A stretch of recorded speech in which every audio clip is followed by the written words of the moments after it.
So, good evening, everyone. I hope you've pulled out your best Cuba and maybe a good Cuban rum because we can have a good time here, but they're a bit less.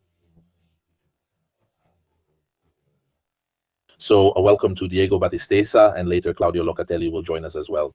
And there will be problems, I'm telling you right away, because the connection from Cuba and blackouts are constant. The other day we did some tests and it didn't last more than about 5 or 6 minutes. How did it go? It was a disaster.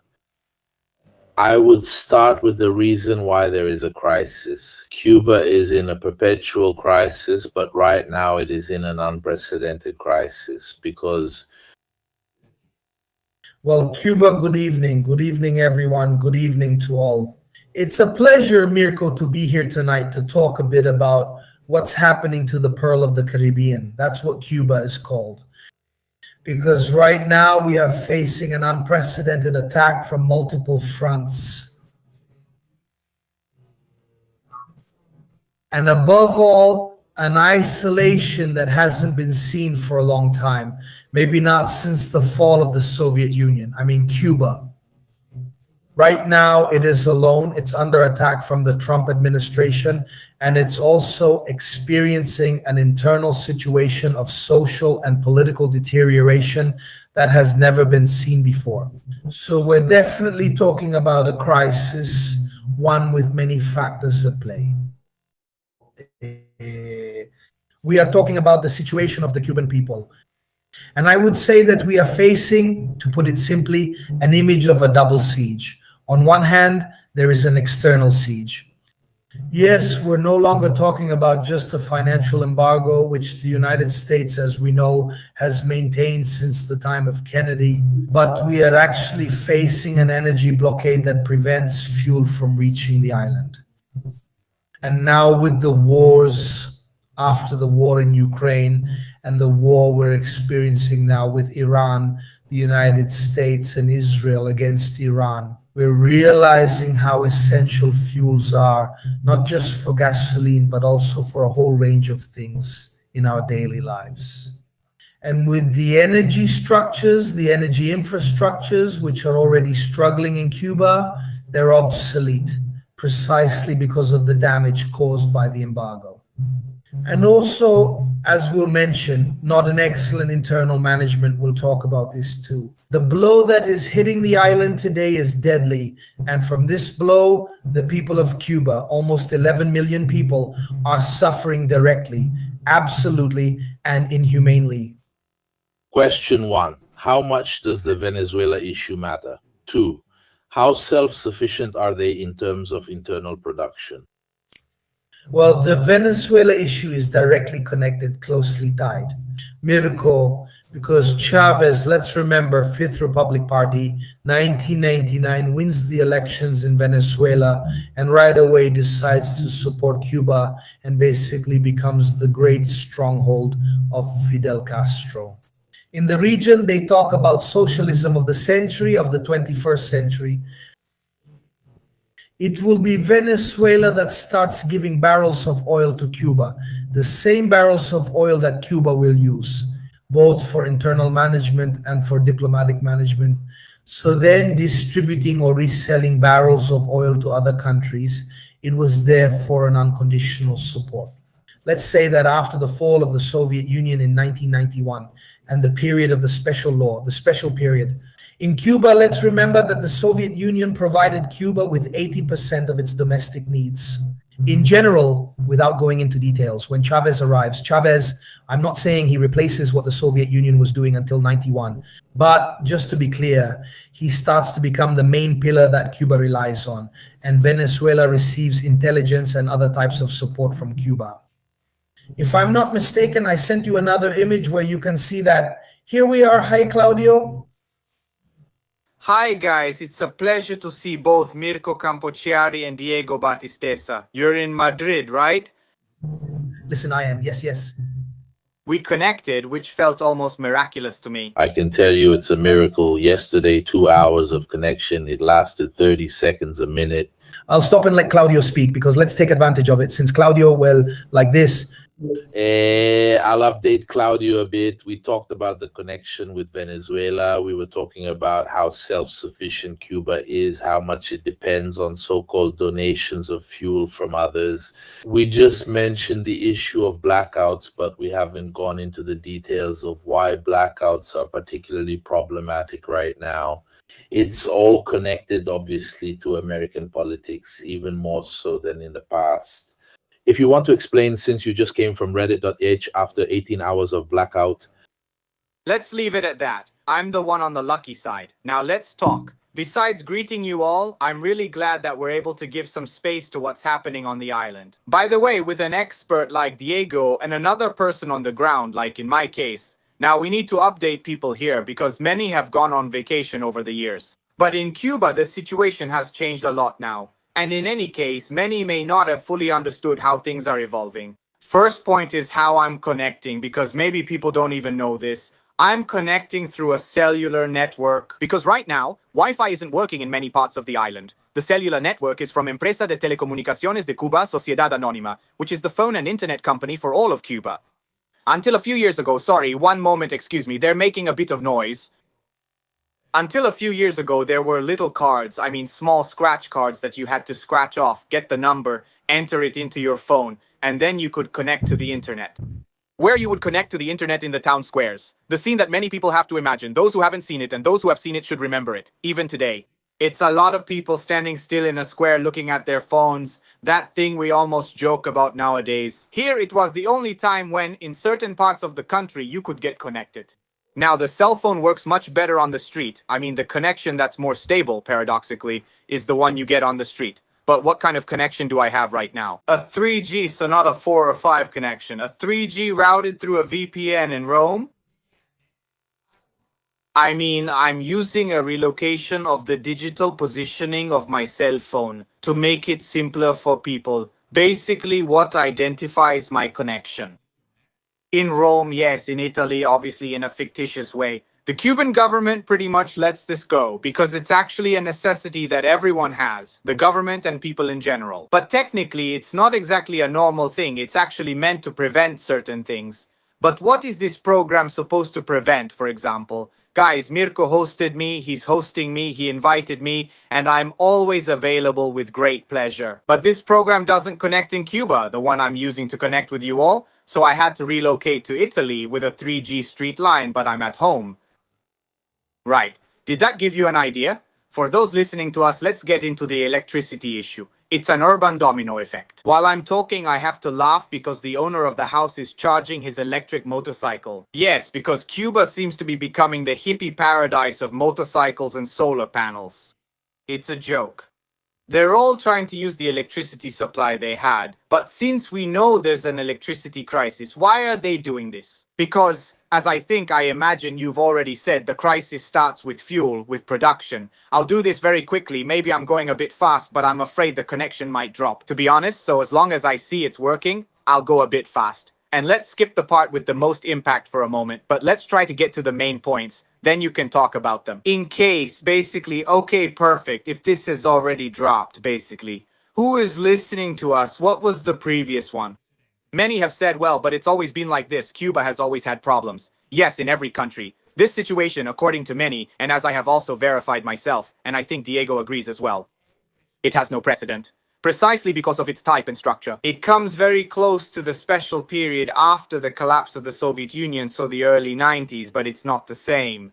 Even many people from the Communist Party, so the ruling Communist Party, there's only one party in Cuba. They kept telling me, we've never experienced it like this, we've never lived through it this way. At least back then there was something else, now it's not like that. Let's get started, basically. What does urban domino mean? The Cuban power plants were built between the 70s and 80s. The replacement parts for these power plants from the original manufacturers are in a country that no longer exists, the Soviet Union. Moreover, the original manufacturers themselves, the ones who actually produced the components, are subject to the Helms-Burton Act. The law from 96, if I remember correctly, is an American law that basically does what? I'll make it simple for those listening at home, and then if you want, you can go into more detail. If you bypass this law, what happens? It says, if you, Mirko, give a sandwich to Diego, I won't come on your show anymore. That's exactly what it says. Basically, it says that if an international organization, any non-governmental organization, collaborates with Cuba, it will be defunded by the United States. The second point also says that anyone who collaborates with Cuba, in fact, on a commercial level, will face sanctions equal to the actual volume of usage. So if I buy, make, or send 10 euros economically to Cuba, I will receive 10 euros in damages from the United States. This is actually an old law, which has then been revised, modified, added to, and changed. But in fact, the structure of this way of doing things is still present and is highly criticized not only in Cuba but in many countries, including the European Union. Because it's an indirect law, it doesn't target Cuba directly, unlike many other sanctions. It says, if you do this, I will harm you. But then what does the law have to do with electricity? Power plants from the 70s and 80s missing components. Those who could provide or produce them, if they still exist, don't share them because they're afraid of losing the American market and facing sanctions. The power plants are old, they break down in general. What do they even run on? With oil, crude oil also needs to be refined, and many of these actually run on diesel, which has to be processed. So, Cuba. Here's something important. Maybe Diego mentioned it, but I'll say it just in case. Actually, in the northeastern part of the island, in the belt that goes from Havana to the east, they are able to extract oil. Actually, it even covers a demand that can reach between 30 and 40% of the island. But not for transportation. For transportation, it obviously needs to be refined and turned into fuel. It drops to 10-20% now as I'm speaking, which means that 10-20% can't be used to run the machines. They don't have the remaining 80. They used to get it from Venezuela, Russia, Algeria. It's tough. Refined. So obviously Venice was the main refining hub, transportation, but actually really hub. That's how you talk about it. If it fails, do you already have something to expand on right away? Let's set the scene. Old plants, refined, transportation. It's true that it's refined, but it's true that both the refining and the transportation are refined. But whether it's refined, so in crude refined, the plants go through a refining process. Cuba has some, but for the most part, it doesn't.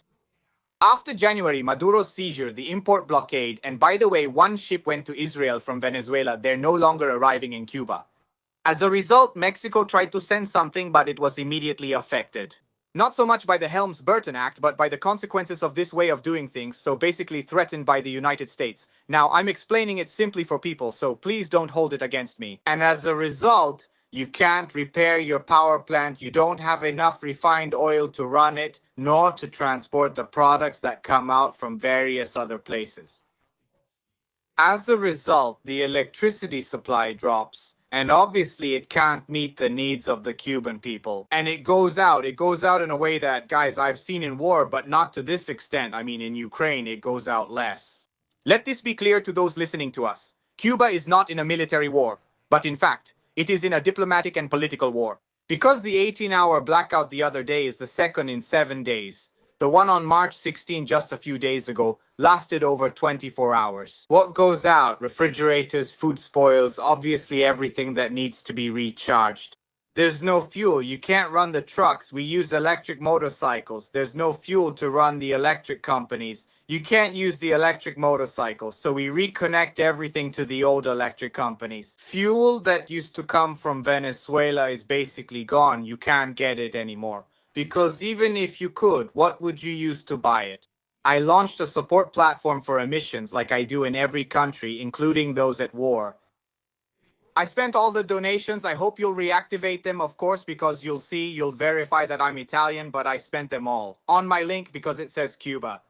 Through fundraising that supports my mission in the field, and a solidarity initiative I'll share later. So, if you have the power plants without parts, you don't have the oil to run them, you don't have the means to get around, you want to buy oil, but you can't do it. Because the payment systems, again, due to the same kind of indirect pressure, obstructionism, and blockade, don't work like PayPal. I could show you the screenshot of all my polls. Maybe I'll publish it, actually. I will publish it for sure. It shows you that they're all suspended and many other payment systems don't work here in Cuba.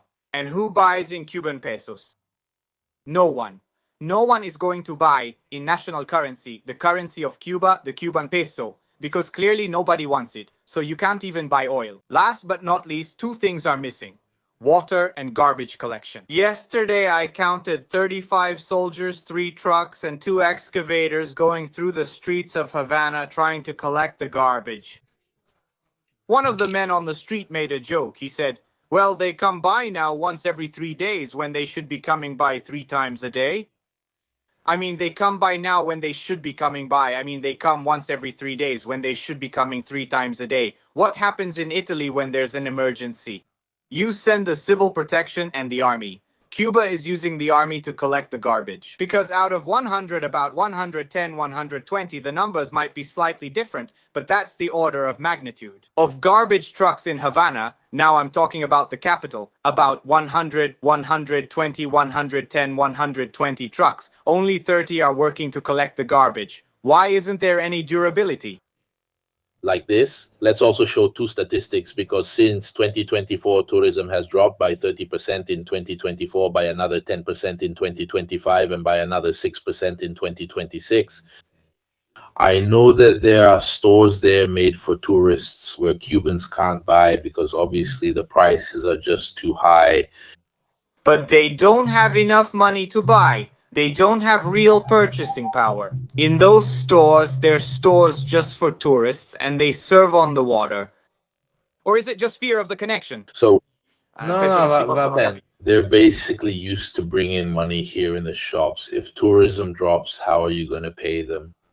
The currency to bring in money isn't just cash, but the type of currency itself, like the dollar or the euro, which you can use to pay for things that we're missing. Let's finish with water. What makes the water flow through the pipes is the pumps, which run on electricity and sometimes on generators, both of which need electricity and fuel. You see the domino effect I mentioned at the beginning. Now you at home are starting to understand what we're talking about, because this is different from anything that happened before. Cuba has always had a lot of problems, just like other countries, sometimes less, sometimes more.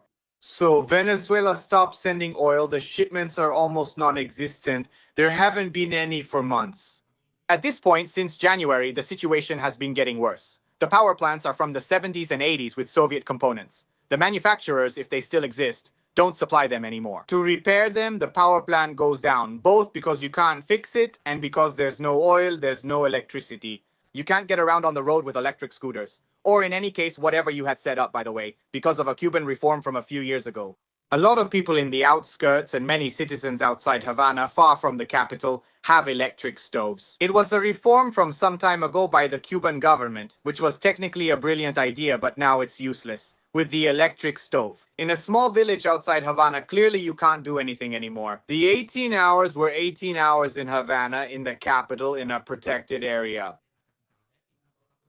Because I obviously, in order to act and work, that is, to be able to do things, I went to a place that is a particular house, a normal house, but inside what is a protected grid. What does being near hospitals, universities, etc. mean? Despite that, 18 hours means that in the villages right now, they will have 2, 3, 4 days of blackout. What I told you is the actual minimum number that happened at the national level. Because the protection grids, the ones I'm in, remain. I mean, they only go out if the entire country goes out. Old power plants, no oil, no fuel to move, no trucks to remove the garbage, more garbage in the streets, and more difficulties. A firefighter I was talking to the other day told me, "We can't do our job because there's garbage in the streets. We can't get to put out the fire." And what causes the fire? Want to laugh? If it weren't so sad, you'd laugh. Fires have increased. Kids charge their electric scooters at home. The system can't handle it. The battery catches fire. It's a crazy domino effect. And finally, the water pumps, which are obviously quite protected in Havana. They're not outside. Let me add something. Yesterday afternoon, I witnessed a heinous crime. A young man pulled out, went to get a knife, and tried to stab a gentleman just a few dozen meters from me. If I'd noticed a minute sooner, I was already going that way because I didn't understand what was happening and wanted to help the man who seemed under attack. I saw that this guy took a knife, and all the people, including big, muscular, well-prepared men, told me. And it's now clear, and this is the update that everyone needs to understand. For decades, Cuba was a very safe place compared to its economic value, meaning little money, lots of safety. You could walk around. I've been coming here for decades and have witnesses. At night in Havana, carrying a cell phone, almost nothing would happen to you. For about 5 to 7 years, crime has been skyrocketing. It's obviously not at the levels that Diego could explain to you. We're not referring to Guatemala or other countries in South or Central America. But hearing big Cuban men in their 30s tell you, I don't go out after 11 p.m., is striking for a country that has been, famously, obviously very safe. I'm asking questions so I can express everything, and if something comes up, you can proceed. Borgi. Borgi, has it gotten this much worse for you? Wait, why has it gotten so much worse lately? Crime? Because it has increasingly degenerated into the black market, and so they also control the black market when it comes to exchanges. They're the few who manage to access things from outside, or simply because there's a collapse from a governmental and management standpoint. Basic necessities. People need to eat. There's food rationing. Cubans have gotten used to, and Claudio is probably seeing this, living with dignity, with very little. Cuban austerity is well known, and the dignity of the Cuban people even more so. I can also testify from my experience in Cuba. People were able to get by with very little. The problem is that today we are seeing images of people trying to eat from the garbage. There is tremendous rationing. The famous ration book, the one the government uses to distribute certain foods, over the years has gone from a list of dozens of items to just 3 or 4. But now they are distributed very sporadically, inconsistently, no longer with the regularity they used to have.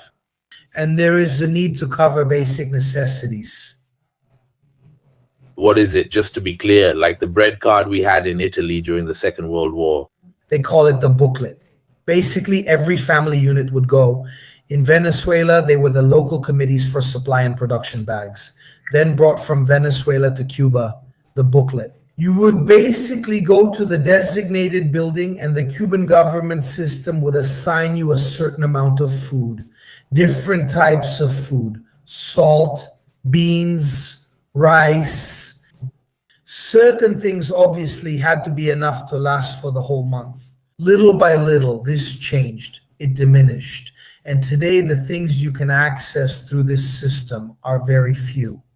And before, as Claudio said, I'll add 2 things that surely Claudio, but more than adding as a compliment, because you said one of them, Mirko, the problem is with the very competent people who always follow you, Mirko. He said since 2021, rightly so. The convertible Cuban peso, the currency that was used in Cuba for all Cubans, convertible Cuban peso, if you were a foreigner and arrived in Cuba, you were forced to exchange your money into convertible Cuban peso. This basically allowed the Cuban government to collect foreign currency, as Claudio said, so euros, dollars, strong currency, which could then be used on the international market to buy goods necessary for the administration of the territory. But it was basically removed. So now, before, keep in mind that one convertible Cuban peso was worth about 25 Cuban pesos, just to be clear. But now it's been removed. So now they use Cuban pesos directly. It's brave. Wait, I don't want to get confused since it was removed. It was a decision. It was an internal decision by the Cuban administration that didn't change things. Because basically the exchange houses that give you Cuban pesos are official. So you can't exchange, or you couldn't exchange on the street. The currency is always managed by the government anyway. So the idea is you enter Cuba, you can't spend dollars, you can't spend euros, you have to give them to me, I'll exchange them for you. And basically you have a currency that you can only use in Cuba. Do you remember anyone who has been to Cuba, the famous 3 pesos with Che Guevara, the coin, everyone will have it. Of course, I put it on the cover, 3. At the moment when tourism, mass tourism, which didn't know Cuba at all, Claudio, if you're in Havana, I lived in central Havana, not in Varadero. I haven't been to Varadero or Vedado. So central Havana, where basically the lady in white used to gather, not the ladies in white. So anyone who has been to Cuba and hasn't just stayed in Varadero or hasn't only been to tourist centers will have realized, as Claudio was saying, that there are places where you go or used to go to buy with Cuban pesos and other places where you would buy with convertible Cuban peso. There are people in Havana who, if they lived in central Havana, couldn't go to Vedado. To enter a place, to have a daiquiri, because a daiquiri in Vedado costs 15 convertible Cuban peso. Do the math. 25 pesos is one convertible Cuban peso. Imagine that a retired engineer in 2015 received a pension of $10, that is 10 convertible Cuban peso. He couldn't afford a daiquiri in Vedado. So we're talking about these amounts at the moment when tourism drops off. You said it yourself, Mirko, earlier. At the moment when tourism drops off. All this flow of international currency that could be used to buy essential goods, among which, for example, could be fuel. But the problem is that now they won't sell it to them. It's not that they don't want to buy it. They can't anymore. So there's a problem. And on the internet, the last thing you might want to add is the image, because that could also be useful for Claudio as a reference. Venezuela didn't just provide fuel. In 2011, Venezuela laid an underwater cable that allowed the internet fiber optic to reach Cuba. Today, up until January 3rd, 90% of the island's internet was provided by this fiber optic cable, and 10% was via satellite. You see it, okay, so the connection with Venezuela was really right there. Double restriction on many essential things, but this fiber optic and this internet was still very limited because, as Claudio said, it wasn't accessible to everyone at all times. And always because this was the big engine that started many of the protests in recent years. Because at a certain point, from 2012, 2013 onwards, in Cuba, people realized how things really were. Because in order to realize how you are doing, you need to understand how others are doing. So through the internet, they started to see certain things that they couldn't see before. And so it happened.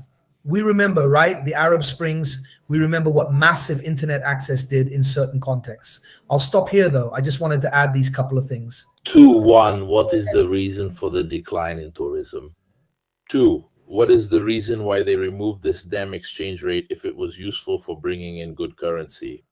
And 3, is this cable still active, or during, let's say, the conflict between the United States, the Maduro affair, was this cable cut? Why wasn't it talked about? Is it still active or not? No. I take it for granted that the cable is still active precisely for what I was telling you.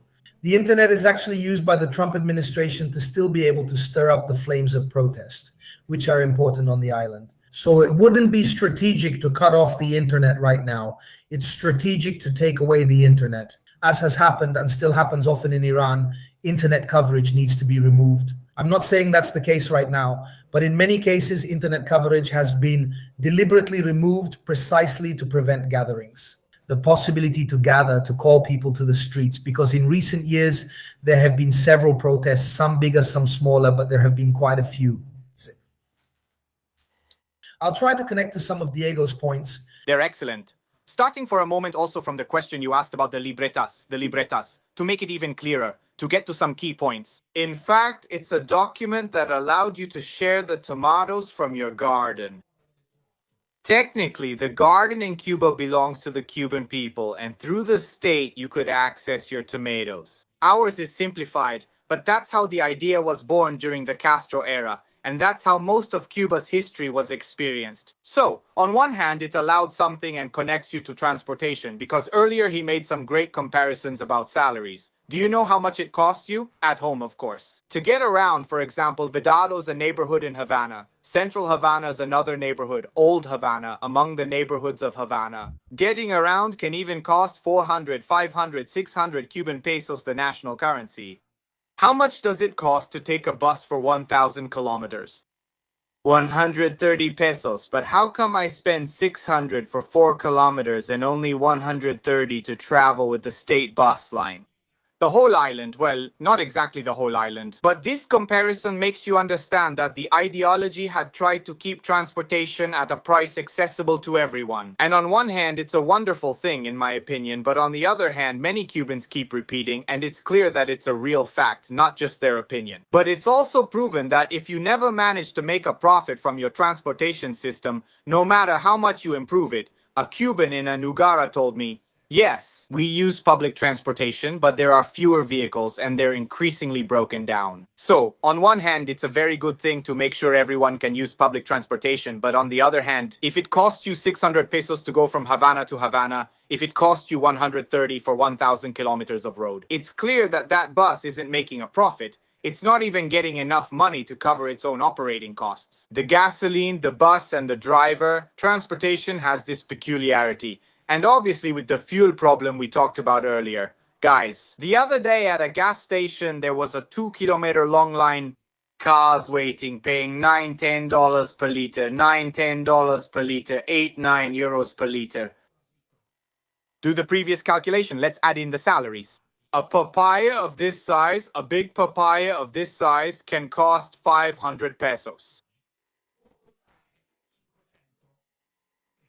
A salary for a guard, that is, a person who protects, a custodian in Italian, can be 2,000 pesos in some cases, 2,000 to 2,500 pesos. It means you can buy 4 papayas or decide to try to live. That's the option you have, you see. Well, with such a low salary and such high prices, discontent is generated, but it's still very low compared to what it could be. Question. Let me add something important before we continue. No. Now, good. Good. Let's not jump from one to another. Wait. How is it possible that despite all these problems they've always had with the dictatorship, they've never managed to realize their own status compared to what was outside? Because there are so many Cuban exiles, especially in America. I imagine there are. Rubio, if I'm not mistaken, is 2nd or 3rd generation truly Cuban. I mean, the tolerance threshold of a people is really that high. Or 10 years ago, 20 years ago, respect wasn't really acceptable either. Maybe in, I don't know, Venezuela or other countries. It's difficult to grasp how you reach certain levels of acceptance where nothing actually happens. I can put a couple of facts on the table, then I'll let Claudio continue. Because in my opinion, to also understand the situation from the point of view of people's perception of the protests in Cuba, anyone who says that all the people support Diaz-Canel, who is the current president, is obviously lying, knowingly lying. Anyone who says that Cuba at this moment is waiting with open arms for Donald Trump to invade and liberate them is lying, knowingly lying. There is a very different situation in Cuba, which, however, is affected by certain factors. First of all, Cubans love Cuba, just as Venezuelans love Venezuela. So the idea, anyway, of turning it into someone else's playground is not something that generally attracts attention. Then, of course, there are various situations. The point is that in Cuba, there has been a very strong ideological repression. That is the, so to speak, the mantra, which was also repeated by Diaz-Canel as soon as he took office a few years ago, was, with the counter-revolutionaries, neither dialogue nor tolerance. This has always been, since January 1, 1959, the mantra. Okay, what did this cause? Since the Mariel crisis, if you know I like history, I won't get into it too much though. 1980, when Fidel Castro had to admit to the world that there was discontent in Cuba and that there were many Cubans who were not happy with what was being done. He opened the possibility for those who were not happy to leave, and 125,000 Cubans left. Okay, not one. So after the crisis called the Mariel boat lift, let's remember, it's important that you point that out. Here, since 1960, there has been an embargo against international law against Cuba. Since 1994, if I'm not mistaken. If I'm not mistaken, about 1994, the United Nations has requested at least 30 times. 33 times, if I'm not mistaken, the United Nations General Assembly has requested the end of the embargo. That is 33 resolutions, the last one in 2024. It hasn't been officially requested since 1994. Yes, the end of the embargo because it's against international law and affects the civilian population. From 1980 to today, many of the Cuban dissidents, in Cuban prisons, there are more than 1,000 prisoners. We can call them political prisoners. It depends on the label we want to give them. I call them political prisoners. Not all of these 1,000, but most of them. But there has been an incredible outward migration flow. And when we talk about what was happening in the Darien corridor, in the Darien Gap, there were Venezuelans, Cubans, Haitians, and Ecuadorians who were walking on foot to cross the Darien forest. Then they would take the route that led them to the border with the United States, when during the first Trump administration, the famous POMO law was removed. That is, those who were trying to get from Cuba to Miami, and so as soon as they arrived in the Skyos, in the southern part of Florida, as soon as they managed to arrive, the POMO, because almost all of them made it, By crossing that stretch of sea in 30 minutes, they were immediately given refugee status. Trump removed it. Okay. And at that point, basically, the only way to migrate is by land. In recent years, the island has seen one of the largest outward migration flows in its history. I mean, there are so many thousands of people. It's been talked about very little here, not on your channel, Mirko, but in general. But there has been a migration flow, obviously overshadowed by the 8.5 million Venezuelans. No, not those numbers. On the island, tens of thousands or billions were very significant. So many people who are part of the descent are already outside the island in Madrid, in Miami, and other countries. So it's not that there aren't protests, it's that there's a continuous outflow of people. Others are in prison, like those who characterized the protests a couple of years ago, who were almost all part of artistic groups.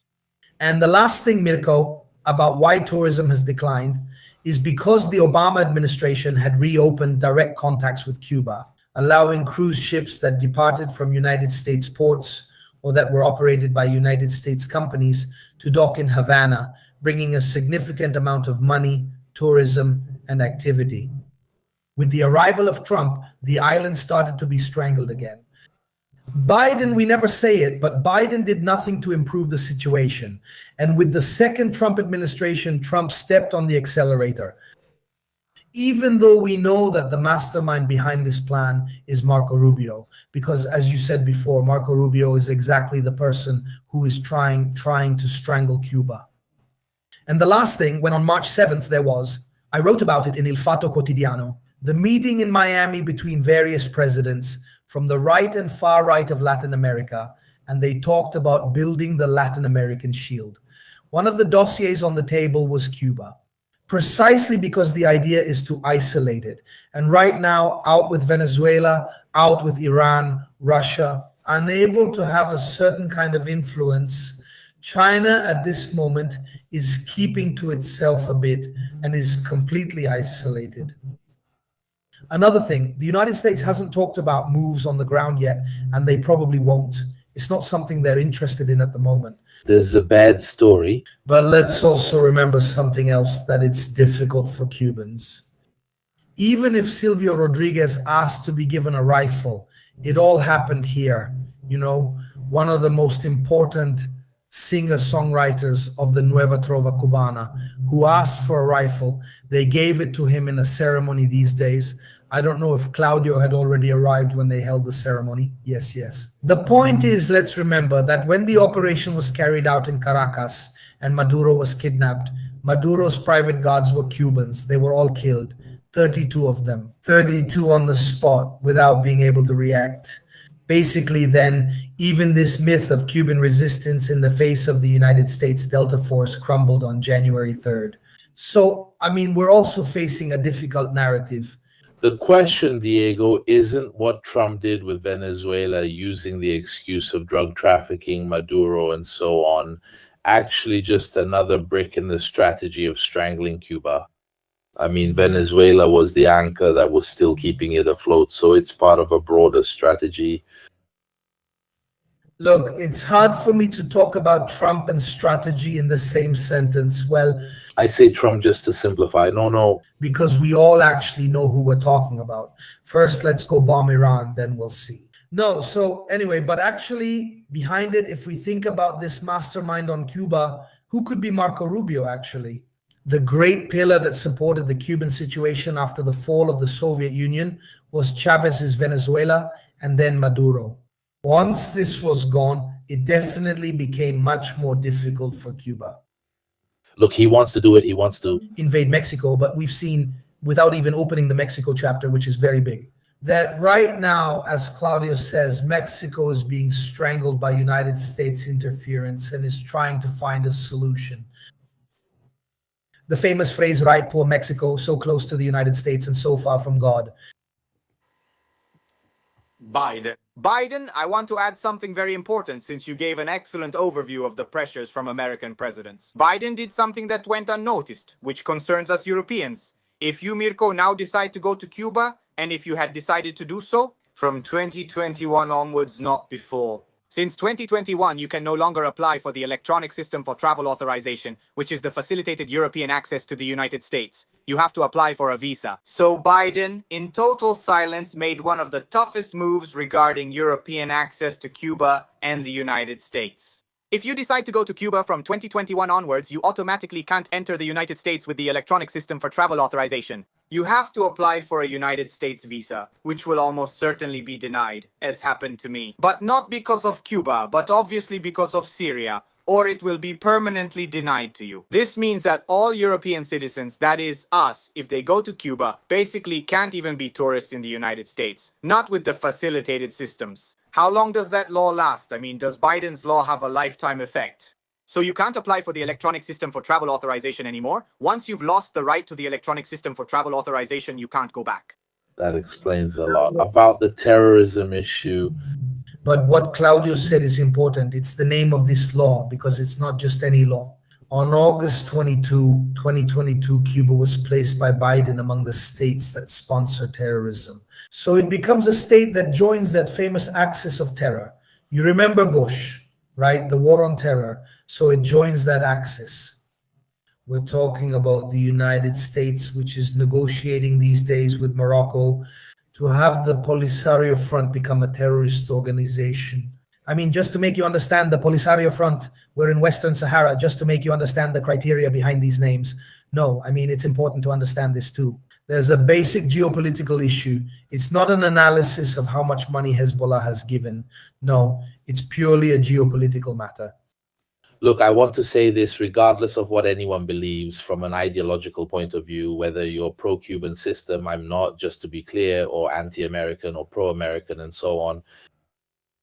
But what's happening there, if you look at these images, you have to ask yourself, how far can you go, even just with sanctions, with isolating people?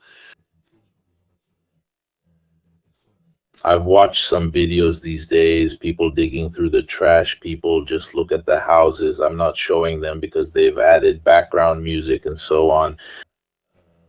Diego can definitely talk about the weight loss of the population during certain periods, 30, 40%.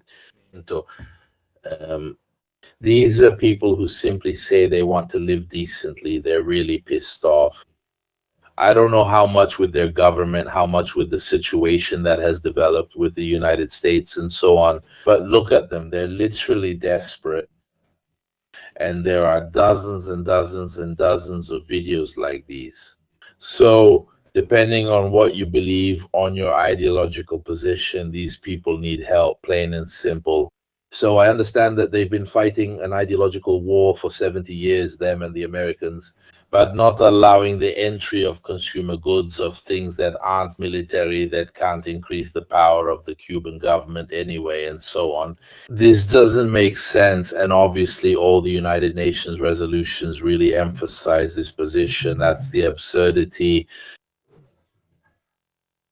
Mirko, if what the Trump administration is doing had been done by Putin, by Xi Jinping, or by any other world leader outside the sphere of influence of the American empire, we would be asking the International Criminal Court to take action for crimes against humanity.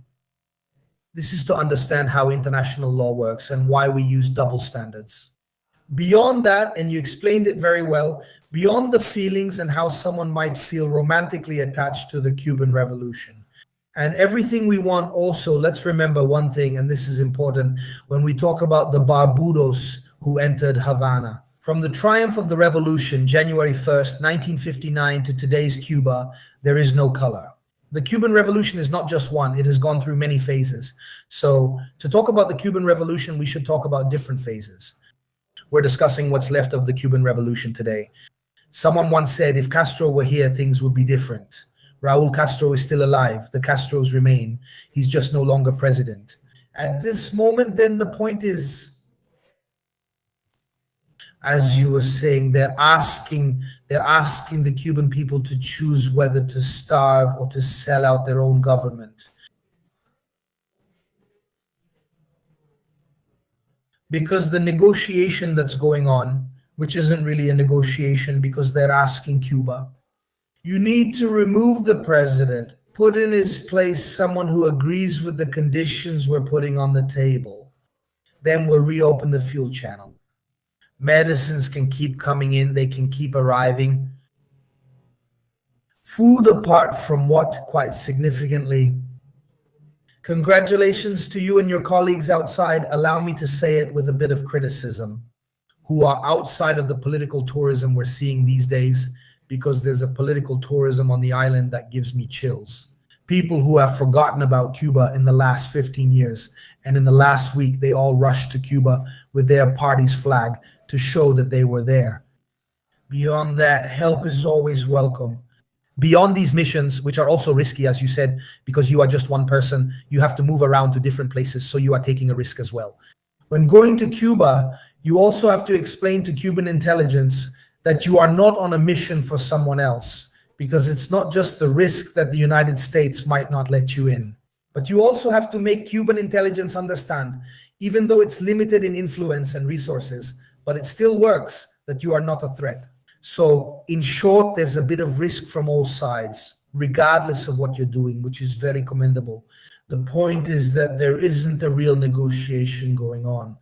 It's being forced. He resigns. I want to ask you something. Are the protests against the government, against the Americans, or is it a bit of both from what you can tell? The protests. Then I'll stop, because honestly, we've realized that Claudio was there. The protest didn't just start now.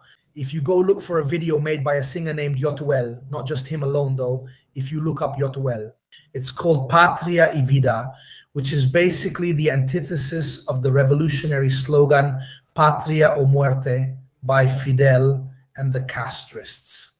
It was a video that already 2 or 3 years ago was kind of riding the wave, saying that a change is needed. We can't go on like this anymore. We need to open up. We need to allow private businesses to operate in certain ways.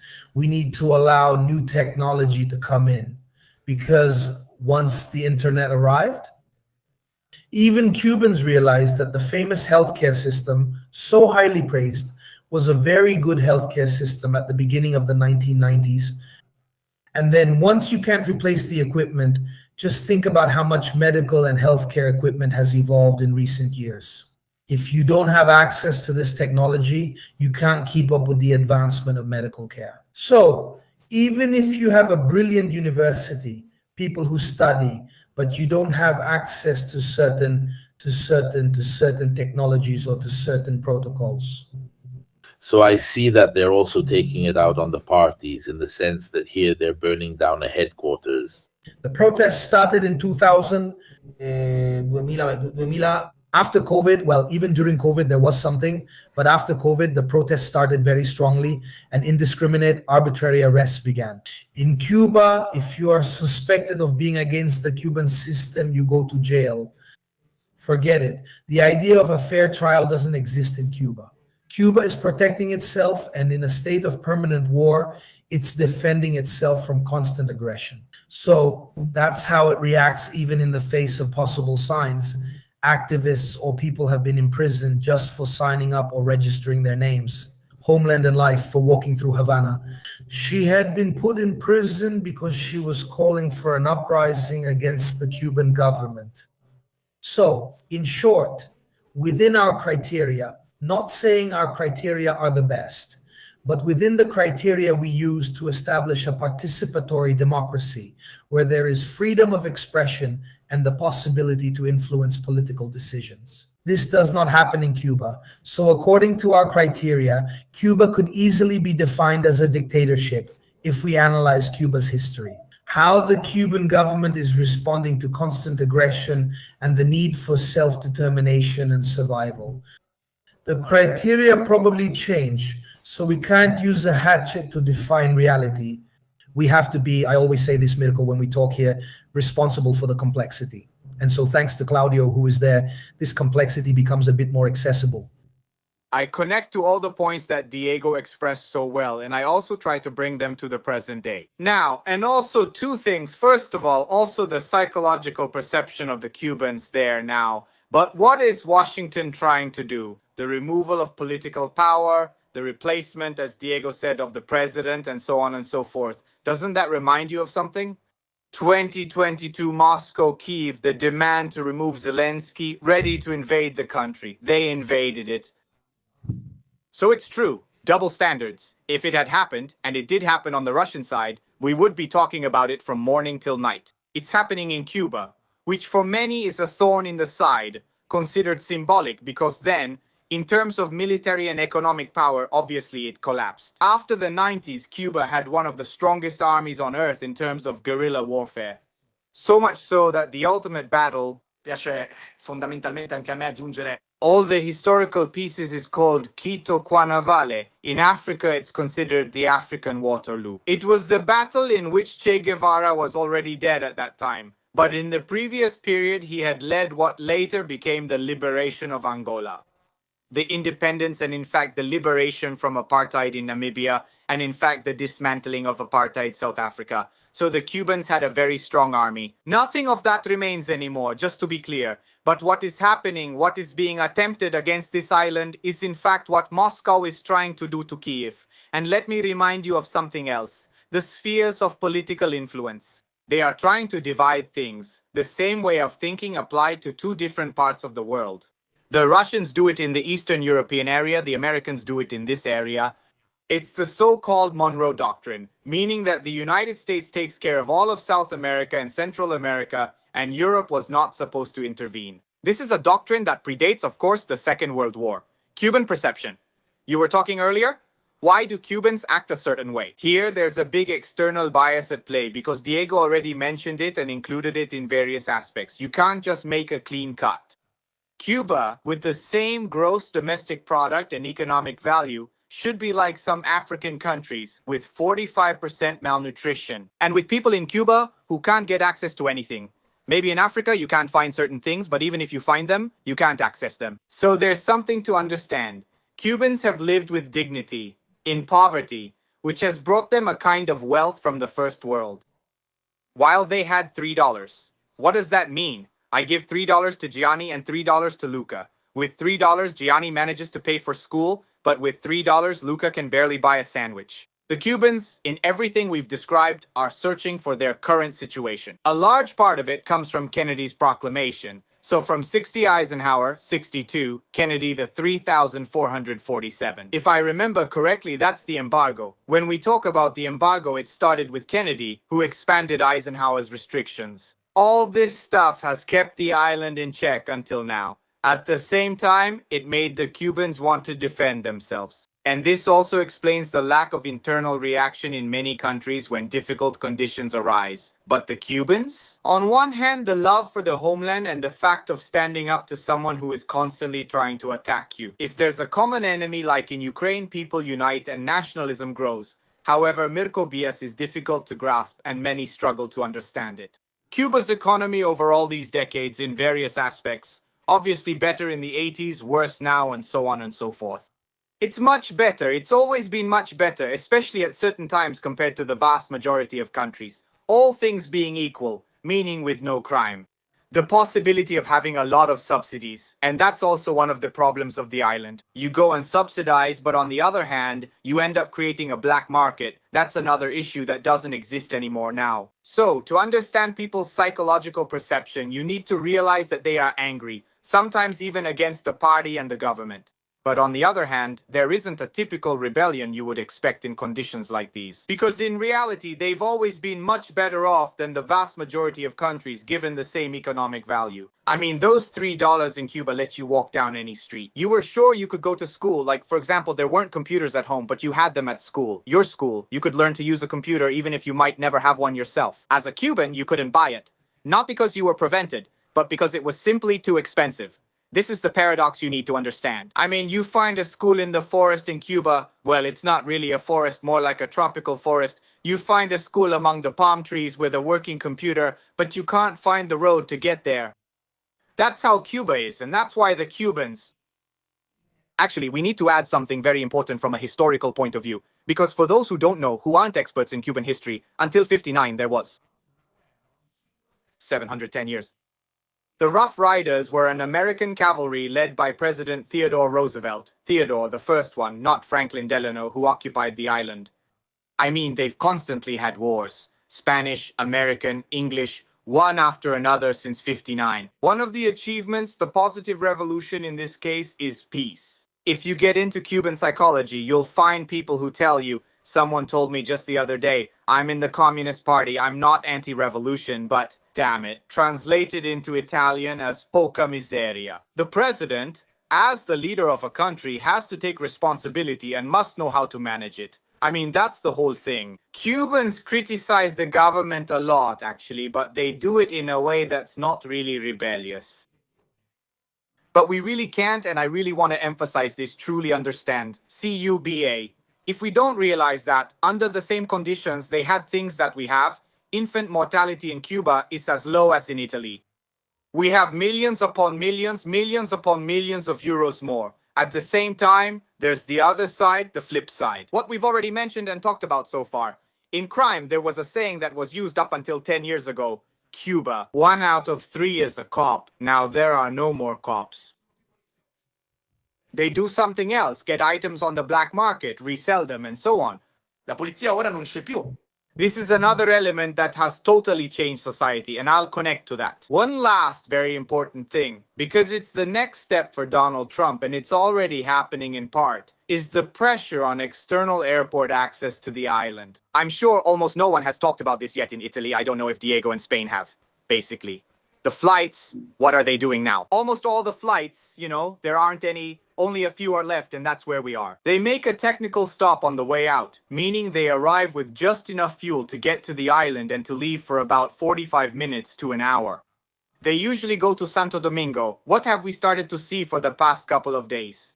That pressures are starting to be put on the countries where these flights have to make technical stops. Which airline is left that is avoiding these pressures? Turkish Airlines, which I hope doesn't leave before I go, because if I'm left with only Turkish Airlines, I'll remind you all. For those who follow me and ask, I would also be arrested if I had to stop over in Istanbul, so what if I'm left with only Turkish Airlines? Why Turkish? A country born with a strong predominance? That is taking advantage of Dubai's problem right now as the Middle Eastern hub.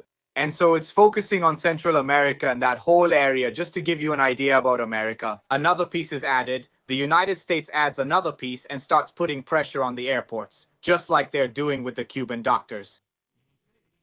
Around the world, the Americans are pressuring countries to send them back home in order to cut off that connection between various countries and Cuba. We had them in Italy too during COVID. Flights are the next step. We are seeing signs that clearly lead us to believe that the signals are coming from the airlines. I mean, we can actually see it from the fact that the airlines. Right now, jet fuel has doubled in price, and this is an additional problem. Not only has it doubled, but it's not even here. In Cuba, it's not available. They have to get it from outside. I mean, there's really very little of it. Let's pay close attention to the airports. I'll finish with the airports because they're starting to get blocked due to the pressures we've already described to you. For the power plants, the oil, the currency, the payment systems, if they were to block the airports, flights wouldn't be able to leave here anymore. They wouldn't go to Cuba anymore, and so there wouldn't be any more. Cesso, a quel punto. Some may think the United States is planning a ground operation, which they currently agree with Diego is neither in their interests nor plans. But the balance changes if it's no longer about flights, no longer about access, anything becomes possible. At the moment, I believe that the American interest, especially that of Trump and Rubio, is simply to bring things to the point of negotiation, to literally buy the island. The new generations are very involved because that anger you were talking about, Mirko, needs to be understood in a different way. Cuba is one of the countries with the highest rate of university degrees in the world. Grades from elementary school in Cuba count toward the final university degree grade, proportionally to the age. So people here have a first world culture, first world skills in a country with third world liquidity using an old formula. And I hope and think that Diego would also agree with this metaphor. You find people here who could be stolen away by the United States because they're capable of doing a lot of things, but they don't have the tools. That's why the frustration builds up even more, because you see that competent people, more or less like you and me, are not. See, he has nice shoes, he can take a flight, he can use a computer, he has an iPhone. iPhones are being stolen a lot now in Cuba right now. Phones, you see it. but you don't have the same military and economic value that Italy has, but you have the ability and the knowledge. Like an African who hasn't gone to any school, who hasn't learned anything, who barely makes it through a month and is starving, with a life expectancy. Cuba has one of the highest life expectancies in the world, and it's close to those of first world countries. Go look it up. Right now, it's collapsing. Che quella. Allora, there are a couple of technical military issues I want to add since I saw there's a discussion in the chat. What would happen if there were an American military intervention? Trump said, "I can take Cuba," one of his latest jokes. So the situation of the Cuban army is dramatic because obviously it lost much of its importance after the fall of the Soviet Union. They have about 50,000 regular troops and over 1 million paramilitaries. Things like that. They have old T-55 and T-62 tanks that would be absolutely useless. I think they have some MiG-29s, MiG-25s, MiG-21s, but they don't have fuel, and probably the maintenance condition of these planes is almost non-existent. Iran is in a much better position in all these sectors: air, naval, anti-air, and so on. Cuba is practically defenseless. If there were American aircraft carriers 50 kilometers off the coast, Cuba couldn't do anything about it. But Cuba has a defensive strategy, which is guerrilla warfare. If you invade Cuba, be prepared for a long and continuous war inside the island. So good luck to anyone who wants to try something like that, unless you're sure there won't be a popular uprising or a strong movement, the anti-government. So let's say that the Americans have already gotten burned in history. As for the Cuba situation, I don't think they want to repeat it. I believe the strategy is one of strangulation, removing allies and coercing anyone who tries to help Cuba. And by keeping the internet open, they show and send messages that encourage Cubans to react. This is probably the strategy, a so-called passive strategy that the Americans are implementing, and I believe they will continue along this line. There aren't even any major military targets. It's not like destroying some old Mikoyan and Gurevich 21s or T-55s would change anything. They wouldn't be effective at all anyway, not even if the Americans landed. There's a question from Davide Vulpio. Italy is also involved. A few weeks ago, a representative of the United States, Michael Hammer, requested the withdrawal of Cuban doctors. See the article in Corriere della Sera from March 8, 2026. If you want to respond. I might be very unpopular right now. With this answer, I just wanted to add, or rather comment on, two things. What Claudio said about the airports and what Mirko just said about the situation of the Cuban army. And anyway, we've seen on the map where the bases are. Let's remember that the United States has a base in Cuba. It's called Guantanamo. We haven't mentioned it yet, but there is a base called Guantanamo. It's a small detail. It's in the eastern part near Santiago de Cuba, famous because that's where it all begins. Moncada Barracks, and then the assault starts. But let's remember the Bahamas, basically the United States, Puerto Rico, United States, Santo Domingo. Luis Abinader wants to build a wall on Haiti, and so of course he's an ally of Donald Trump. I mean, Cuba right now is surrounded. Once it lost Venezuela, Cuba is literally surrounded. Maybe later we'll talk and go into more detail. Mexico, which is walking a fine line with the Estrada Doctrine. Earlier, Claudio, you mentioned the Monroe Doctrine, but there's also an interesting division between the Estrada Doctrine and the Tomar Doctrine, which actually come from two Latin American diplomats. And usually Mexico uses the Estrada Doctrine, and then Brazil. No, where has Lula gone? I mean, Lula right now, because Petro has obviously already started the campaign for the presidential elections in Colombia.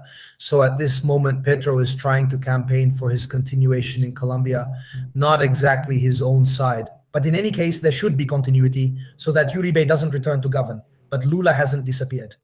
Then you showed me some images earlier. I told you that on my Instagram profile. I pinned the first is the post you'll find. They're photos I took in Cuba in 2014. Now, if you go look at those photos, you'll realize that the images you just saw aren't that different. I'm not talking about the blackouts, but the lack of maintenance of buildings in Cuba, the impossibility of painting houses, of working on the facades. It's a chronic issue. Because I remember that many of the things my colleagues told me, whom I met in Latin America, Cuban doctors who escaped, let's address this, it's important. Cuban doctors who fled these missions. They told me with the pension I get, I'm the equivalent of 10 or 15 suses, so 400 Cuban pesos, 350 Cuban pesos. And I either eat or paint my house. Either I go buy paint to paint my house or I eat. So I keep the house in a decent condition, but I can't do any major work. This gentleman, who was over 70 years old and had been an engineer in Cuban construction, told me that there were many buildings in the historic center that were falling apart, and it was truly a tragedy. Because I would have seen it myself these days, Claudio. The charm of Cuba is being lost. Look at this image, this first image. This is Cuba 2014 Havana downtown. I mean, it's not like we're talking about 12 years ago. So, I mean, this is the museum. Here, this is what you could see. A car enthusiast there would find a museum. Of course, but look, if you go on, if you scroll a bit more, there are some images that show, okay, this is the central part. There's a picture here. This is obviously the July 26th movement. No, but I mean, look at the general condition of the building. No, I mean, this used to be the university, and this is the part. Here, if you look from above, now here you would need to zoom in a bit to see, but you can find it. There was a general maintenance problem with the condition of the buildings. In Havana then, I mean, as Claudio was saying, if you look at Havana outside the tourist area, we already found it in this condition back in 2014. Let's imagine. In the last 2 years, with everything that has happened, obviously there has been A&A. He can be an austere person. He can be someone used to living in struggle. The Cuban people are revolutionary in their very genes. But at a certain point, the decline reaches impossible levels. I mean, it's just unmanageable. About the issue of Cuban doctors, I repeat, I'm going to become unpopular. Claudio, we probably don't have to agree. For me, obviously, on a human level, seeing that there are Cuban doctors who come to Calabria and help in a moment of need, a friendly people whom we want to consider as friends, like the Italians, obviously, from a human point of view, it moves me, but I also work on international law. So on international law, there's a small detail that you can't send people in exchange for money, because if you send people in exchange for money, what's that called? Human trafficking in international law. So there's a problem, there's a detail, it's constantly discussed, this about the Cuba issue, because actually one of the elements, allow me to use the word, one of the export elements that Cuba has is its intelligence, its human capacity. Saying human capital sounds too capitalist to me. I don't want to say it like that. Human talent, okay? And especially from a medical point of view, or even from an educational point of view. Because before there were literacy brigades that were sent to different countries in Latin America, Cuba was a pioneer. As long as this is done voluntarily, meaning I send you, like what happened with Albania, I send you 20 doctors, which is a symbolic gesture to help you. There are no problems. But when there is money involved in exchange, that's where the line becomes very thin, the gray area. The doctor doesn't take it, it's seized by the state. This kind of relationship also exists with North Korea. North Korea sends North Koreans pre-war to cut wood in Russia, things like that. All the money was taken directly by the state. Now I know there is more Korean money. In fact, the person in charge is from the party and manages that group of doctors. And then the Cuban doctors are given the same salary they would get in Cuba. But the rest of the money. We realize that at some point someone runs away, because if they have the chance, at some point they run away and say, well, look, I'll stay here, I'll stay in Italy, or I'll stay. Now they're talking, look, Diego, they're talking now about North Koreans being sent to some Russian factories. And obviously all the money goes to the state. They'll get their salary as if they were in Korea. So it's interesting that this is quite typical of dictatorships. I stick to this point saying there's a human side that I obviously appreciate, and that's something we can talk about. If we talk about international law, we have to remember that we can't use double standards whenever we want. But if we want to apply international law, that's how it is. If you send people and take money in exchange, that money isn't given directly to the people, but you take it yourself. Okay? It's human trafficking, meaning the exploitation of human labor, where you force people to go do something so you can profit from it. So, in short, the situation is a bit complicated. Claudio, I'm happy to listen to you. Also, to understand how it is perceived internally, how these missions abroad are perceived within the organization. Well, actually, I'm finally glad after years that we can have something discordant and try to integrate it with someone competent. Usually, well, obviously, I find the points that Diego raised about the issue of Cuban doctors very sensible. But I'll try to give you a perspective anyway, because I feel like I see it from another point of view, which maybe isn't actually opposite, but can be integrated. If an Italian company makes a contract with a Polish company of scalpel specialists, it's the company that makes the contract, it's the company that will get the money. Cuban doctors are employees of the state of Cuba. The state sends the doctors to a place, makes the agreement, and pays its employees exactly according to the agreement it has with its employees. And it earns money in the same way that the Italian factory would. However, I realize what you said, which is this. I say this because maybe when people talk about Cuba, I'm not talking about Diego or Mirko, of course, but outside, people immediately try to use the axe we mentioned earlier. It's not strange for me to imagine that a company, in this case a state-run company like a socialist state such as Cuba, Fidelista to be precise, sends its employees, and it's the state, here the company, that makes the contract. If you think about it, this aspect is not strange at all. However, I understand the point you raised, and I hope it makes people at home think as well. Also, Mirko, who in fact doesn't deal with centralization. The company makes the contract and Cuba handles agreements with the countries where it sends employees, so that's normal. It's not strange that it's not the doctor, the employee, who gets the money. I mean, if I have a company, it's you, Mirko, who gets the money from your work and you pay your collaborators. Yes, sorry, but what you said has some controversial points. I mean, it's one thing to do something, but here the product is the person. Let me finish, Diego. Otherwise, I'll be in the minority on something that's not the point. I want to add something with some reasoning. It's not really controversial points. It's actually the Cuban state that has its own employees. But I do understand what Diego is saying. Because being a state and therefore part of an established human reality, a state entity within international law, sending people in this way can actually be considered exploitation, also because it's done on a strategic level. That is, it's true that the Minister of Economy in Cuba, the economy is also calculated by assuming there will be an economic return from sending human resources abroad. It's true, so I'll add this point because I don't find it strange that it's the company paying its employees and therefore profiting from where it sends them. But I understand, on the other hand, if it's done forcibly and strategically, and moreover, it's a state, so it's not a company in the usual sense of the word, but an entire population of an area of the world. There are many things to object to, and I'm getting to Diego's question, so it's not actually twisted, it's simpler than it seems. But this step also needs to be integrated, because actually by saying this, I've made you perceive one of the psychological reasons why the Cubans came up with this idea in the past. That was exactly the idea. We have our employees, our products, we send them and we make a profit, but it's us in our socialist system who pay our employees. But now, what is the perception? It's what Diego says, in the sense that you always have this feeling, even the person who believes in it the most and understands this mechanism and says, yes, it's true, I'm right to take my salary, even if it's low. Because in the end, the money you earn in Cuba, like in my company, goes to all of Cuba.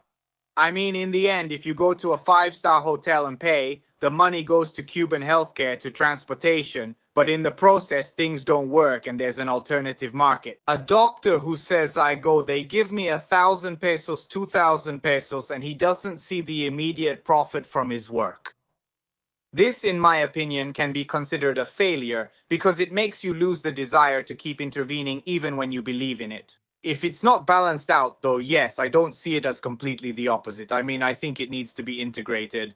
I hope I made myself clear, Asi, with this, and I think I also share the story, the analysis he made at the state level. Diego, but according to Mirko, was the DEA born this way? And is it true that they are state employees and that it's the state that makes the contract? What is wrong, or rather, it's not my opinion, what many consider to be wrong, I won't tell you. My opinion, of course, Diego didn't say it either. I did an analysis, And there is a forcing, there is a lack of recognition for external commitment. And there is a technical strategy that, from a legal point of view, has even been considered human trafficking. From this point of view, the point, and I don't think it's the opposite. On the contrary, this kind of dialogue is what is done or should be done at the university to broaden the perspective on the subject. That's why I was telling you, there's a human side that, in my opinion, is not only worth highlighting, but also commendable. Because even those who come to help you during COVID, in any case, are putting themselves at risk.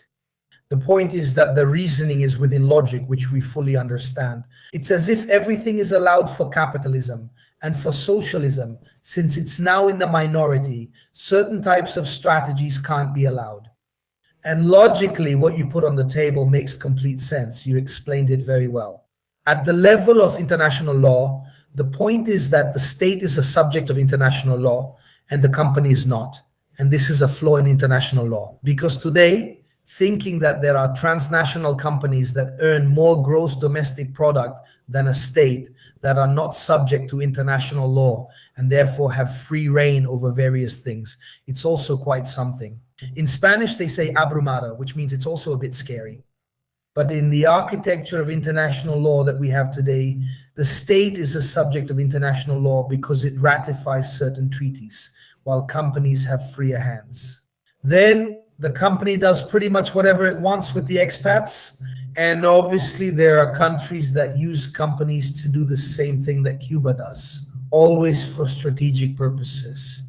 So they don't do it directly, but they use companies from that country to do what Cuba does.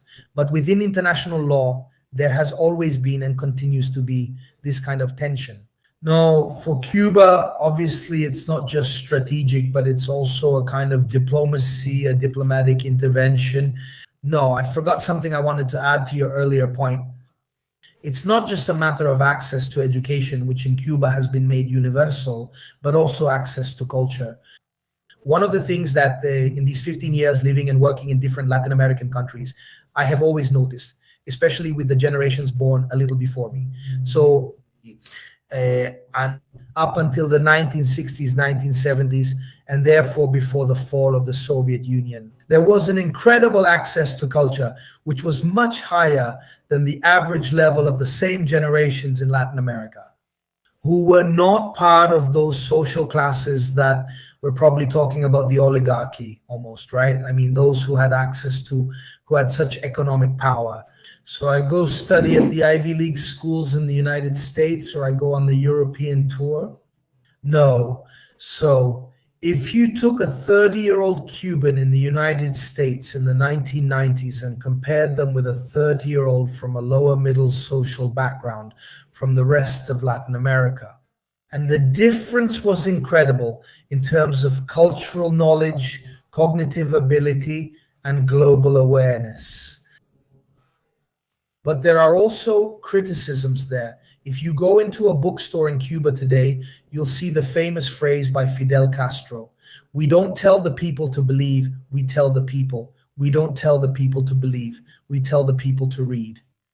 But then there's censorship that doesn't allow certain books to enter. Leggi quello che piace a noi, insomma.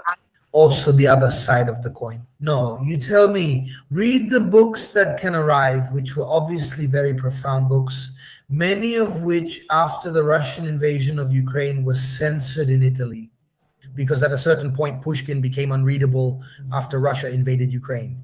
No, because this closeness became a bit uncomfortable. So wait, let me say this too. There's a fundamental problem. One of the main features of the great Cuban endeavor was to make culture accessible and widespread to all layers of the population. In Latin America, only Cuba did this, only Cuba. Yeah, but if you only offer us what you want, I get undecided. So yeah, it has a purpose. I mean, I pretend you have freedom. You have the freedom to study, to do things. But it was open to a varied world, which obviously responded to the feelings and political perceptions of that time. Obviously, they didn't tell you to read American books, but they gave you access to the political sphere of the Soviet Union. You could, well, let's remember, for example, everything that Feltrinelli managed to publish and the relationships that Feltrinelli had with Castro. Anyway, but in general, I repeat, when we talk about Cuba, we can always find something right wing, something left wing, obviously. But in my opinion, there are some elements. Someone used to say book in musket. But there are some elements that are it's hard to bury your head in the sand like an ostrich, okay? There are elements like culture, literacy campaigns. And having managed to, during, let's remember the years of Operation Condor, the only stronghold in Latin America against United States imperialism. Let's remember that it's what obviously brought down Allende in Chile in 73. It's precisely the idea of creating an alliance with Cuba and carrying forward socialism, not through an armed revolution, but within a democratic system. And this work that was being done on the isolation of Cuba, led to pushing for a coup d'etat in Chile. So Cuba was, for many years, a true stronghold. Today, the question I ask myself, I don't have the answer, I just leave it there, is Diaz-Canel represents this legacy for Cubans and for those internationally who have defended, fallen in love with the Cuban dream, and even made it their life's mission. Even in Italy, because we know that in Italy, Cuba is looked at with a lot of fondness, with a lot of affection. I don't know. I don't know if Diaz-Canel is. This great bearer of this Cuban tradition is a bit difficult. Considering who came before, I'll also share my thoughts on the issue of the doctors. The biggest problem, in my opinion, is the fact that Locatelli gave the example of the contract, so treating the state as if it were a private entity. For me, the biggest problem with this issue is that first, they are obligated, and second, if they don't do social work, they don't get career advancements. And that's the problem. I mean, a worker in a company can quit if he doesn't want to go do maintenance in Poland, besides receiving his salary and so on. So, in my opinion, the biggest issue is really the fact that you are obligated. You are obligated because otherwise you'll have problems at home. And so I don't know with what willingness someone can go, with what, let's say, mindset or attitude to serve in this way. But it seems to me the smallest problem is how many of these doctors there will be. A few thousand at best compared to all the problems in Cuba. I mean, you could write volumes about it, but it's definitely one of the smallest problems they have. Like I said before about North Korea, not that a few thousand North Koreans who go to cut wood in Russia and have their salaries, let's say, garnished by the Russians. It's not the biggest problem they have over there. I'd say they have others.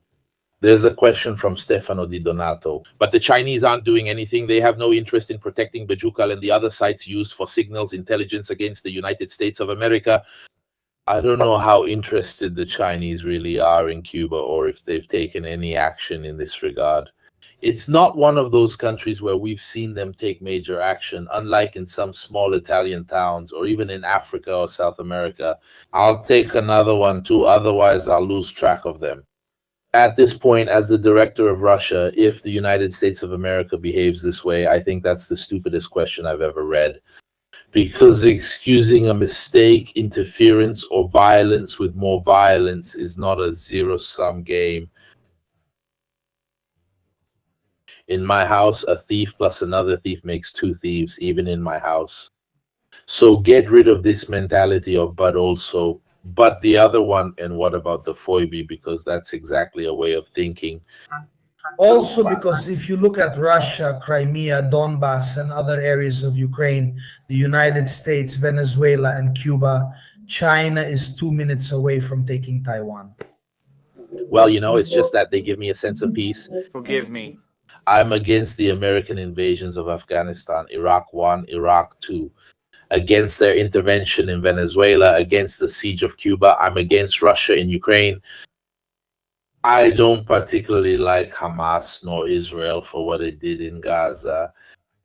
I mean, if you're ideologically on one side, you still need to have the ability to look at each case individually, not just by party. Given the complexity we were talking about earlier, I think Claudio wanted to say something about China. If I'm not mistaken, then, because by coincidence I was also there, in the situations where the Chinese interacted with two countries regarding the electricity issue, Cuba and South Africa, during the Brazil, Russia, India, China, South Africa summit, the South African government signed an agreement to manage blackouts in South Africa. The blackouts in South Africa are clearly not due to an embargo. They are very sporadic, meaning they are frequent in number, but they don't affect the entire grid. They're not nationwide. They're caused by something else entirely. And it's precisely China that signed an agreement with Ramaphosa, the South African president. The same China that just a few weeks ago seemed to offer Cuba the same kind of agreement. So, the South African agreement included tea. I'm not joking. So rooibos, actual tea leaves, and a couple of other South African products in exchange for electricity management. Clearly, there's more we don't know. This is just the official story. In Cuba, it seems to be more or less the same thing, because Cuba also doesn't have much to offer the Chinese that the Chinese don't already have. So, they put on the table the management of power plants and modernization from an economic standpoint. Because the current power plants, as I said at the beginning, are Soviet, but actually the innovative components are Western. Among other things, some are even from an Italian company. There is an Italian company, a French company, that in the 90s fixed the components. Soviet power plants in Cuba, the result was a disaster. It's a bit like Ukrainian armaments in 2023. You find Soviet weapons with Western NATO ammunition. China's trying this move on Cuba as well. At the moment, we're not seeing any practical results yet. But for the past 15 years, public buses in Cuba have been Chinese, not Russian, they're Chinese. At this moment, as we speak, though, I haven't verified this. So what I mean is that what is reaching Cubans here is not the fact itself, but the Cuban perception. Two Russian oil tankers should have docked at the port of Matanzas, a Cuban province. I haven't had the chance yet to verify that they've been in blackout for 18 hours. And even now, until just a short while ago, the connection was coming and going, and it's not possible to reach Matanzas. I remind you that it's not possible to move around. I can't just run 300 kilometers. Obviously, though, it's possible that the famous pro-Russian Italian propagandist who's used to living in Moscow is coming. He attacked me saying, "Don't forget the Russians are coming." I want to tell everyone the same thing, he replied, because it makes you think. Even mobsters protect the people they care about while they kill others. And Iran was under attack, Maduro was kidnapped, not a single Russian missile was launched, but 32 Cubans died trying to defend Maduro. And so, paradoxically, it's the Cubans who have shown consistency in their alliance compared to the Russians, who instead have the same. I mentioned it unintentionally earlier, both Mirko and Diego, with two different speeches. The sphere of influence really feels like the 1960s. For the Russians, Ukraine is their sphere of influence. For the Americans, it's their sphere of influence. This area, and due to Soviet legacy, Cuba, separated by the revolution, reconnects with Russia, which, however, has no interest in maintaining. In the past 2 months, Cuba has kept requesting oil and other options from Russia, but Russia hasn't sent anything. It would still be exceptional if these two oil tankers really arrived. There is an embargo, especially a naval one, I remind you, so it would be an exception. I still don't know if it's true or if they're just sailing externally, because the same thing happened with the oil tankers that were stopped by the United States, which actually weren't going to Cuba, but had declared that they were going to Cuba. And a chaotic situation came out of it, where it was never really clear where they had gone. Why would a Russian oil tanker tell the United States it was heading to Cuba, knowing it would be stopped? That makes no sense. I'll close this parenthesis about this complication. There's this moment at play. And I'll finish with a perception, because Diego mentioned earlier what people perceive about the president, about Diaz-Canel.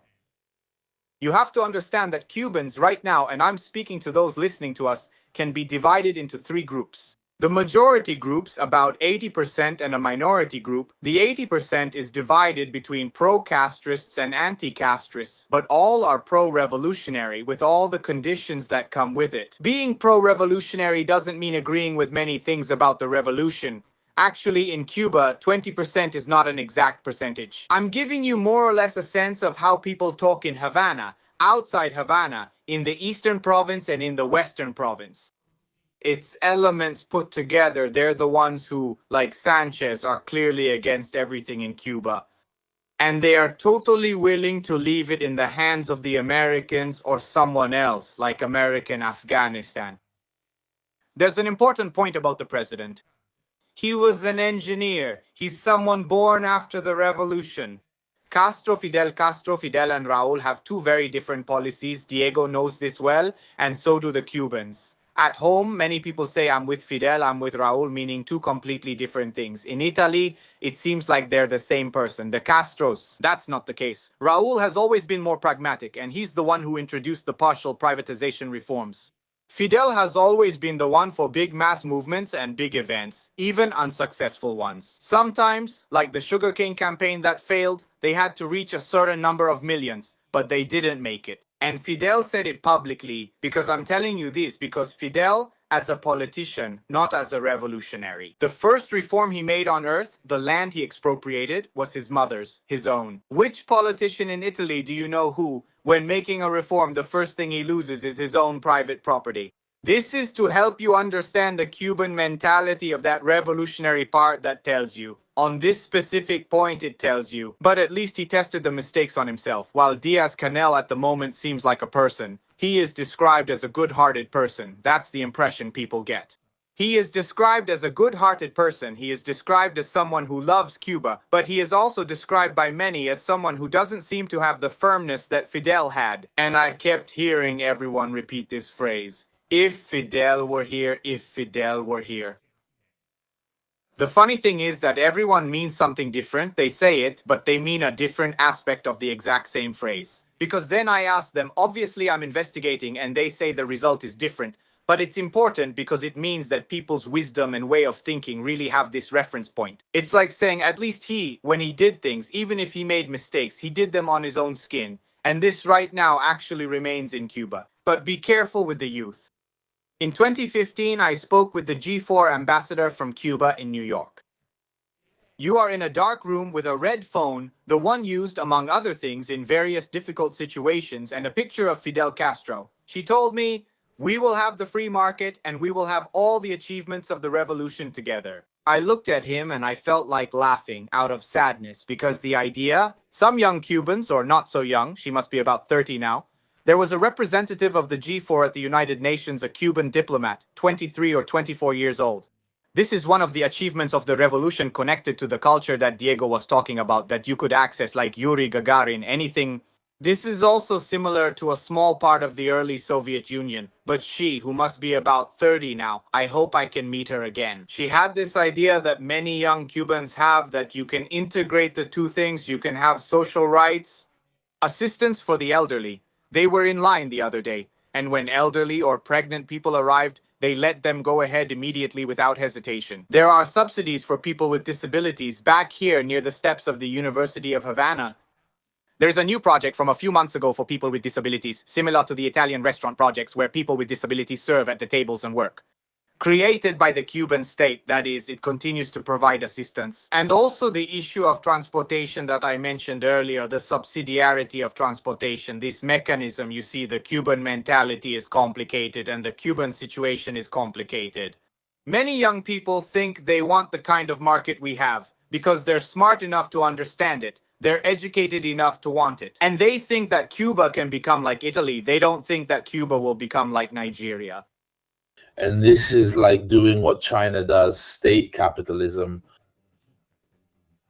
There are some people who believe in this, but not among the young people. There are some. On Raul's side, by the way, Castro, that's exactly the line you mentioned. Raul Castro's line, actually, who believes in this. In fact, just a week ago, after the situation got worse, they opened up to investments. Foreign Cubans, that is, for the first time in a few days, Cubans abroad can do business on the island. But it's a maneuver done in an emergency. And currently, by the way, it's not giving any results. I mean, there's really nothing. How do products work in Cuba? Connected to this, you go to buy a product, it costs you little. You buy 50 of them, like stadium tickets in Italy 5 years ago, and you resell them for more. You find that those who resell them to tourists or to other foreign contractors. The result is the product you end up with. An egg in Cuba used to cost 33 centavos. 33 cents. Now a carton of eggs costs 2 pesos. Now I must have dreamed it before. This thing I wanted to tell you about can end up costing 2 to 3,000 pesos, when in reality, buying it from the government costs nothing. But they're all taken and resold. Today I was talking to a police officer, actually from the Cuban equivalent of the financial police, and he was telling me that they don't know what the hell to do anymore. Because especially the young people, who are mostly the same ones involved in crime, not all of them, but most, are starting to do triple resales. And so, when a mother wants to buy milk, which is subsidized and costs nothing, the positive side of the revolution, she can't find it. Because other people who also want to improve their situation resell it, creating a vicious cycle, which is understandable. There is despair on the other side. Devastating. Young people believe they can have a life like Italians, take off and fly, because they don't realize that their economy, and I'm not just talking about the current one, but the actual economy of an island in the middle of the Caribbean, can't be compared to a militarized, economically rich state like a European country that had colonies. Cuba was a colony. Cuban society is anti-racist, not because it is inherently so, but because, in fact, it is black. Creole, Hispanic, and so on. This is important to understand. Young Cubans believe they can get out of here tomorrow. A question for Diego. How much of the loyalty that Cubans have toward Fidel is genuine, and how much is because they've been indoctrinated for 50 years, loving the leader? Since we were talking about education, how much of this education was just storytelling about the hero and so on? So that's the memory people have. If you had probably asked a Russian in the 1950s and so on if Stalin was great, they would have told you he was amazing. Then little by little, they started to de-Stalinize and so on. I'm curious what Cuba will be like in 20 years if there isn't one. Here I give an opinion, which is just that, a perception and a reasoning. It's not a fact because there isn't, let's say, any statistics on this. So, to be honest regarding what we're saying, we can't reason based on data or historical events. At other times, we reason based on perceptions. In my opinion, this question would be more suitable for a psychologist. No, because here we're dealing with areas of perception which obviously involve the romanticization of the leader. To Stockholm Syndrome, no. And to the point where you basically start to feel closer to the kidnapper than to those who are supposed to rescue you. And to a healthy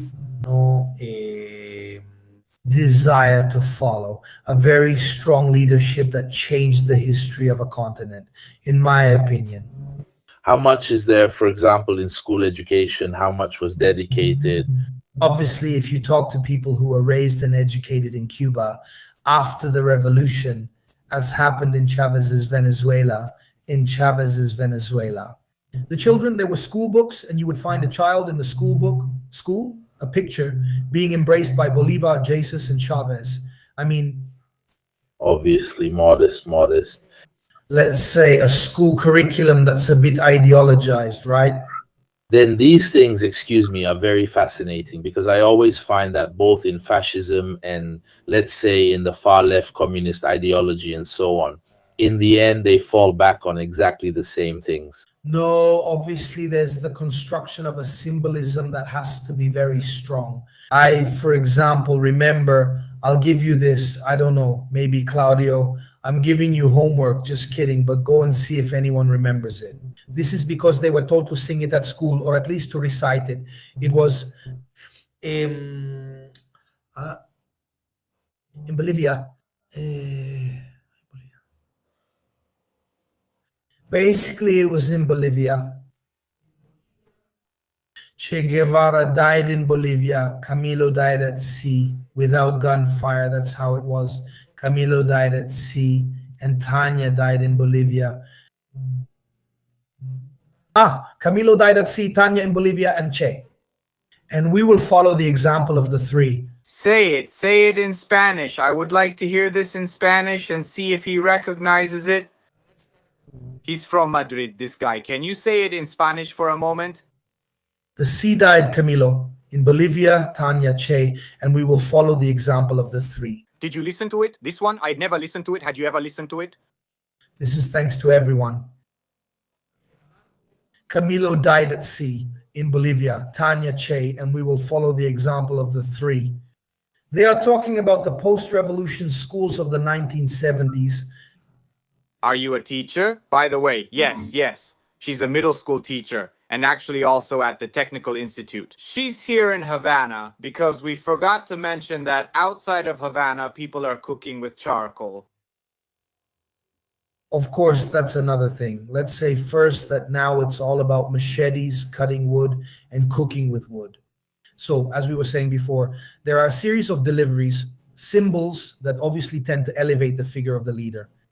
But it's like when we talk about Chavez, you can agree or disagree about who Chavez was, about his style. But denying him the leadership or charisma he had is obviously going against history. Same thing with Castro. So with Fidel Castro, because Raúl, as Claudio was saying, for example, really encouraged privatization. That is, under Castro's presidency, from 2008 to 2018, Raúl's. Cuba carried out a series of economic reforms, I would say very significant ones, known as the actualization, an update, a socialist model that, according to Raúl, was already starting to become quite obsolete, which gave space not only to private initiative and self-employment, but also to a kind of entrepreneurship, increasing the number of projects. Guys, don't go on too long because I only have another 5 minutes, so let's start wrapping up. Say the sentence that You used to say in the sea Camilo died, in Bolivia Tanya and Che, and we will follow the example of the three. have you heard it? Do you know it? Yes, well, you already knew it before, yes, and it's popular. It's still popular, very popular. He says it's still very popular, also among young people. But Tamara Banki and Tamara Banki. Tamara Bunke, of course, Tanya is Tamara Bunke. And why was it exactly for this? He used to tell me about it when I was working in Ecuador on the border with Colombia, where the 48th Front of the Revolutionary Armed Forces of Colombia was operating. When I was working in that area, Cuban doctors who had escaped from these missions used to tell me, at school they made us sing this. When we went to school, they would stand by the flag and make us sing. This was to remind us of the most visible people who had given their lives for Cuba. So we had to have this kind of spirit. So I repeat, obviously there are various elements, but Castro's leadership, in part, in my opinion, it sold itself. However, there's one thing I want to say because it's important. If the Cuba we know were to fall, and not in the historical, natural way of countries that have internal changes, which can lead, for example, with Raúl Castro, to reforms. Both the no, which has been freed.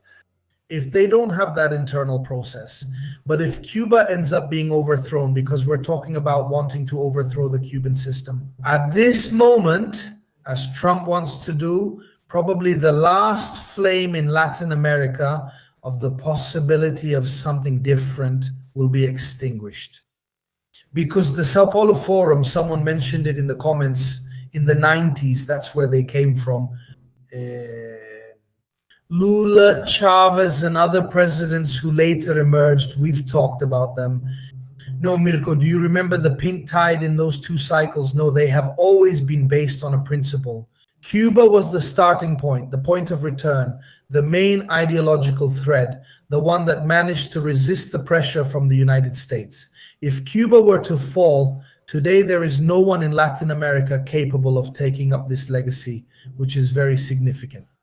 But once it has already fallen, Venezuela, with all the mistakes that Venezuela has made, or that I think it has made, we know there is no one at this moment. Sheinbaum is not able to, at this moment, Claudio Sheinbaum is not able to, let's say, balance out a possible fall, a possible collapse of Cuba at this moment. Also because after Chiapu, after Mexico, at this moment, well, there is no problem regarding what the Trump administration wants. And Claudio asks, go ahead. Simply what the Cubans have told me, what I've been gathering these days, and so on. We have to protect our socialism, but in reality, we have to update and modify it. What several people, especially those who think a bit more, would like is for what is right, what works, what is beautiful, what makes sense, to continue. But that everything else should be updated and modified for 2026. I've heard it said over and over again, especially by people a bit older. Between 35, 45, 50 years old, they keep repeating it. We did the right thing. There are many right actions, and we've discussed several with Diego in this broadcast. But it needs to be updated. I mean, it shouldn't be fractured, become someone else's garden, because here the risk is more than just a knife in the street. It risks becoming like South America or some areas of Central America. Queste cose qui che abbiamo visto. Exactly. It risks becoming like Haiti. Instead, Cuba has always been, for decades and a little less now, safe with access for many. A stronghold, as Diego said, with all its difficulties and contradictions, but actually with some social indicators of life expectancy. And others just like ours, but with only a 500th of the money we have. But many say, in fact, precisely because of this, many say, we have to manage to preserve this, but we can't go on like this. We need to update everything to 2026 and find something new. And they use an old phrase to say it, permanent revolution. They keep repeating it. So I'll say this in closing. I can't stand their system there at all, just like I don't like anything related to the Soviet system itself. But I believe that everyone should be able to govern themselves as they see fit, and that it should be the people who decide if they no longer want to adopt that system, not the governments of other countries. So they should do whatever they think is best, and I hope there won't be any external interference. One last thing, since Claudio is there also to give support, he carried out this solidarity mission. I'll give you the link because he brought some solar panels for recharging. Obviously, it's what they need since they have no way to do it themselves. In my opinion, when there's solidarity, we did it for the earthquake in Morocco. I also did it privately. As for those providing medical assistance in Ukraine, it's always the right thing to do,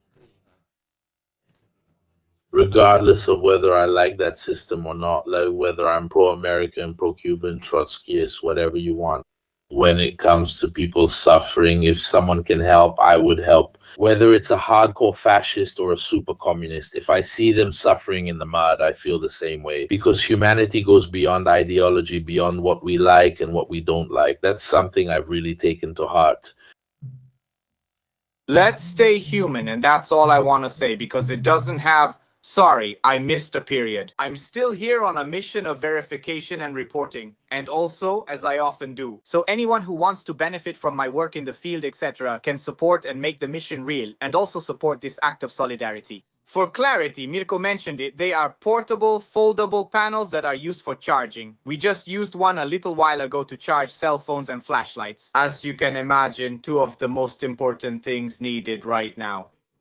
I'm here independently, on my own, at a time when there's also an international solidarity convoy, with more or less criticism, which is part of the events. So I'm following all of Cuba, including that, but I'm not part of that convoy nor of other things. It's a mission, like many others. Mirko, I come often, you know that, because you give me space and opportunities, but I'm always here independently. So those of you who follow him, and maybe also follow Diego, if you want to keep supporting the work in the field.